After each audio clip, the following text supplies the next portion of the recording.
My name's Courtney Swann. I'm a veterinary technician at Hogendoorn Dairy. I've been here in this role for just about 2 years.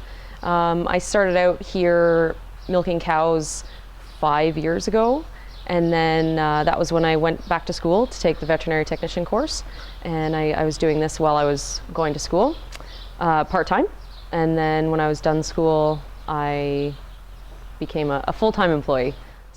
Well, when I first get here, I talk to my boss, one of the owners of the farm. She gives me the heads up about what happened after I left the day before. She tells me if there's new calves born or if there's a problem cow. And then I go on from there. I come straight to the calf barn, make sure that they're all drinking, they all look healthy, check up on any that weren't doing well the day before. And then from there, I go to there's a hospital pen in the back barn that has a separate milking parlor. I go and I milk those cows. Any treatments that need to be done get done back there. So cows for mastitis, fresh cows that have milk fever or something like that, all the treatments happen back there. And then from there, it's anything. So it could be cleaning pens, it could be the vet coming out for an emergency for a surgery or something like that. Anything from there, any type of farm work that might not be vet tech related, but needs to be done. Absolutely, there's a positive future for this. As farms keep growing, they're going to continue to have a need for someone such as me, a vet tech, to help with their animal health and their herd health and make sure that everybody's staying healthy. In high school, some science, some math.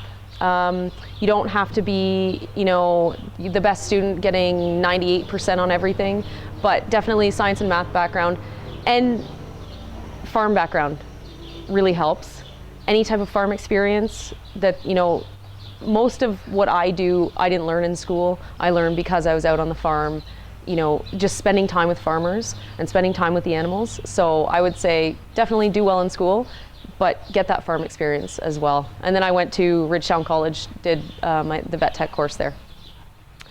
I didn't grow up on a farm. I grew up in the city, but I started riding horses at a young age. So I kind of had my introduction into farming through riding horses. And then through horses, I actually met the daughter of the people that I work for. And so spent a lot of time on this farm as a teenager. And then that was how I kind of got my big introduction into cows and dairy farm and horses. So, there's so many ways to get into farming, whether it's milking cows or riding horses or, looking for an ad for people that need chicken catchers. There's always an ad in the small town papers that they're looking for chicken catchers. It's not full time, but it's a great way to get an introduction into farming. Or when they're doing hay, they always need some strong teenager to throw hay up into the mow. So there's always a way to get into it.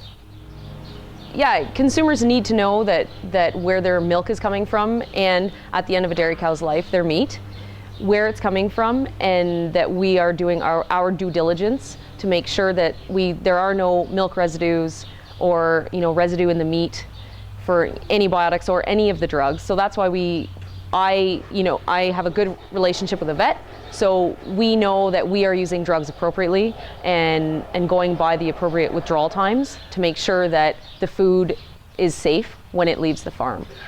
So as long as people are drinking their dairy milk, their dairy products, we'll be good to go.